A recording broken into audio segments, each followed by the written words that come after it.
Hello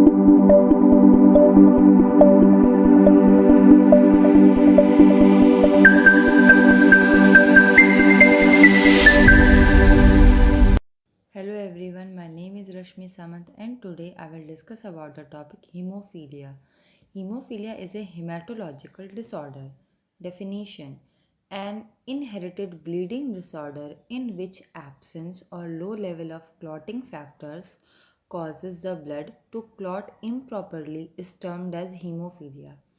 haemophilia एक inherited bleeding disorder होता है. इनहेरिटेड मीन्स जो हमको जीन्स के थ्रू पेरेंट्स से बच्चों में ट्रांसफ़र होता है, जिसमें कि जो ब्लड क्लॉटिंग फैक्टर होता है उसका जो लेवल होता है वो बहुत ही ज़्यादा लो हो जाता है या एब्सेंट हो जाता है, जिस वजह से ब्लड प्रॉपर वे में क्लॉट नहीं हो पाता और इस कंडीशन को हम हीमोफीलिया बोलते हैं. Hemophilia is an inherited genetic disorder which cannot be cured but treated so that the symptoms may be lowered. जो हीमोफीलिया होता है वो इनहेरिटेड जेनेटिक डिसऑर्डर होता है जो कि क्योर नहीं हो सकता है, लेकिन हम उसको ट्रीट कर सकते हैं और जो इसके सिम्टम्स होते हैं उसको हम कम कर सकते हैं. Acquired haemophilia occur after birth.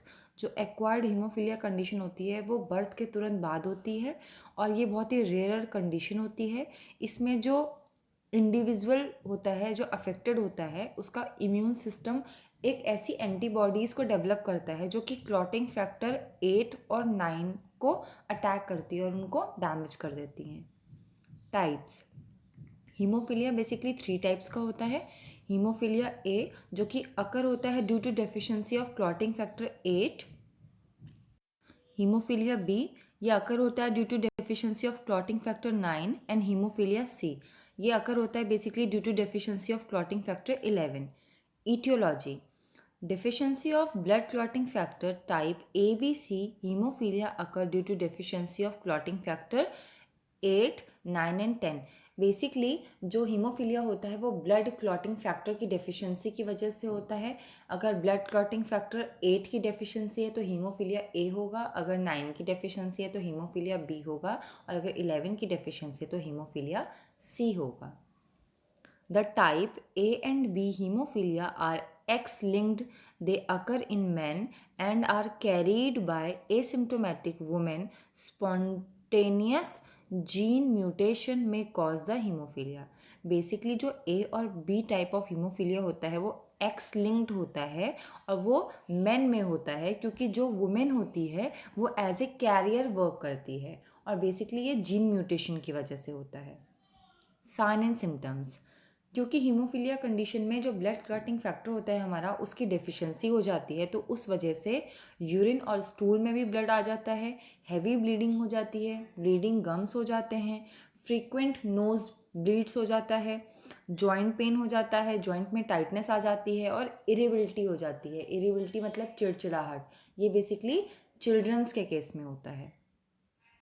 Pathogenesis: hemophilia occur due to deficiency of blood clotting factor and spontaneous gene mutation.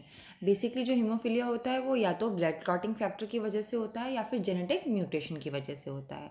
अगर ब्लड क्लॉटिंग फैक्टर 8 की डेफिशिएंसी है तो हीमोफीलिया ए होगा, अगर 9 की डेफिशिएंसी है तो हीमोफीलिया बी होगा और अगर 11 की डेफिशिएंसी है तो हीमोफीलिया सी होगा. इन ब्लड क्लॉटिंग फैक्टर्स की डेफिशिएंसी की वजह से जब भी इंजरी होती है तो हैवी ब्लीडिंग अकर होती है और उस कंडीशन को हम हीमोफीलिया बोलते हैं. Diagnosis: a blood test help in diagnosis haemophilia. Basically एक सिंपल ब्लड टेस्ट किया जाता है जो कि हेल्प करता है हीमोफीलिया को डायग्नोस करने में. उसमें हम लोग वेन से ब्लड सैंपल को कलेक्ट करते हैं और उसमें क्लॉटिंग फैक्टर की प्रेजेंस को डिटरमाइन करते हैं कि कितना क्लॉटिंग फैक्टर प्रेजेंट है.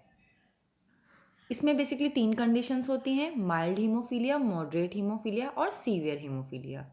माइल्ड हीमोफीलिया में अगर 5 to 40% क्लॉटिंग फैक्टर प्लाज्मा में प्रेजेंट है, मीन्स वो कंडीशन होती है माइल्ड हीमोफीलिया. अगर 1 to 5% क्लॉटिंग फैक्टर प्लाज्मा में प्रेजेंट है तो वो कंडीशन होती है मॉडरेट हीमोफीलिया. और अगर less than 1% clotting factor present होता है प्लाज्मा में तो वो कंडीशन होती है सीवियर हीमोफीलिया. ट्रीटमेंट: हीमोफीलिया को हम लोग क्योर नहीं कर सकते हैं, लेकिन कुछ मेडिकेशंस के थ्रू जो पेशेंट होता है वो अपनी नॉर्मल लाइफ सरवाइव कर सकता है। फर्स्ट वन है माइल्ड हीमोफीलिया ए। इसमें हम लोग स्लो आईवी इन्फ्यूज़न देंगे डेस्मोप्रेसिन हार्मोन का, जो क्लॉटिंग फैक्टर होते हैं उसके रिलीज़ को बढ़ा देता है और ब्लीडिंग को स्टॉप कर देता है। कभी कभी ये जो हार्मोन होता है इसको हम लोग नेज़ल कैविटी के थ्रू भी दे सकते हैं। Moderate to severe haemophilia A and B. इसमें क्या होता है, हम लोग जो रिकॉम्बिनेंट क्लॉटिंग फैक्टर्स होते हैं उनका इन्फ्यूज़न करते हैं ब्लीडिंग को स्टॉप करने के लिए। ऑन गोइंग ट्रीटमेंट्स कुछ कुछ हैं जिसमें कि हम लोग रेगुलर इन्फ्यूज़न करेंगे डेस्मोप्रेसिन का और क्लॉटिंग फैक्टर्स का, जो कि हमें ब्लीडिंग से प्रिवेंट करेंगे और इसे हम सेल्फ इंजेक्ट भी कर सकते हैं। एंटी फाइब्रिनोलाइटिक्स मेडिकेशंस देंगे। ये बेसिकली जो क्लॉट्स का ब्रेकडाउन होता है उससे प्रिवेंट्स करते हैं। फिजिकल थेरेपी करेंगे। फिजिकल थेरेपी यहाँ पे जो भी हमारे जॉइंट डैमेज हो रहे होते हैं उसके लिए बेसिकली की जाती है। वैक्सीनेशन करेंगे। हीमोफिलिक कंडीशन में पेशेंट को हेपेटाइटिस ए और हेपेटाइटिस बी की वैक्सीनेशन लगाई जाती है। First aid for minor cuts. Basically haemophilia condition में अगर कहीं पे भी माइनर कट भी हो जाता है तो बहुत ही ज़्यादा हैवी ब्लीडिंग हो जाती है, तो उस चीज़ को कंट्रोल अप करने के लिए हमें वहाँ पे प्रेशर देना चाहिए और बैंडेजेस लगाने चाहिए ताकि एक्सेसिव ब्लड का लॉस ना हो पाए। कॉम्प्लिकेशन। हीमोफीलिया कंडीशन में बॉडी में बहुत ज़्यादा डीप इंटरनल ब्लीडिंग हो जाती है अगर इंजरी जो हो गई है हमें तो, और उस वजह से हमारे जो जॉइंट्स हैं वो डैमेज हो जाते हैं। अलग अलग तरीके के इन्फेक्शंस होने की चांसेस रहते हैं और जो क्लॉटिंग फैक्टर ट्रीटमेंट होता है उसको हमको प्रॉपर वे में देना होता है। अगर हम उसको प्रॉपर वे में नहीं देंगे क्लॉटिंग फैक्टर ट्रीटमेंट को तो उस वजह से भी हमको हीमोफीलिया कॉज हो जाएगा। Thank you.